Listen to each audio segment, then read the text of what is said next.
General Motors is taking a big step towards driverless cars. Cadillac is rolling out a new high-end sedan that allows you to go hands-free.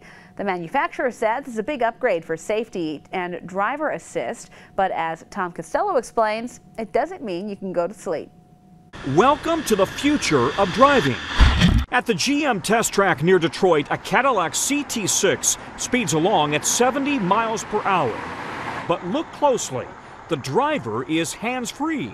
Your hands are not on the wheel. Correct. I'm not touching it, hands aren't on it, knees aren't on it, and the car's driving itself. Not just on the straightaways, but in turns and congestion too. Here's how it works. GM has precision mapped 160,000 miles of freeways in the U.S. and Canada that don't have cross-traffic, pedestrians, or bicycles. Keeping the car in position, a forward-facing radar and cameras all around the vehicle. Matched with GPS tracking, Cadillac says it's accurate to within 4 inches. We're able to tell via GPS where you're at in the lanes, where you're at on the road, and we can navigate the car with the map inside the car, as well as the camera and the long-range radar. Think of it as a sort of super cruise control that also keeps you from slamming into the car ahead. To test it, I took the car out on the highways near Detroit.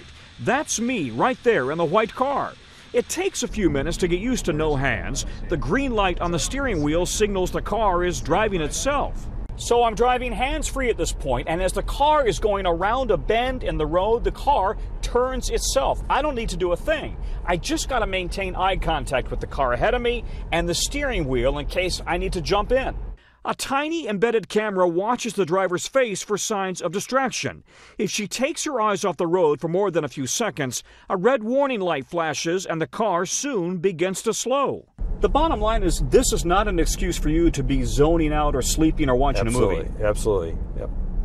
That's why we want the driver to be engaged. There's always hazards that come up that aren't prepared for, right? It could be an unexpected deer or a downed tree. Cadillac has serious competition among cars with enhanced driver assist systems. Mercedes, BMW, Audi, and Tesla all offer semi-autonomous driving.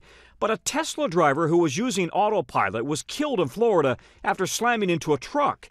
Investigators blamed a lack of driver attention and a lack of sufficient system safeguards. But with the world's automakers now rolling out semi-autonomous driving, it may only be a matter of time before our cars drive us.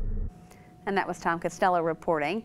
It'll probably take a few years before the hands-free technology is available for mainstream cars that most Americans buy.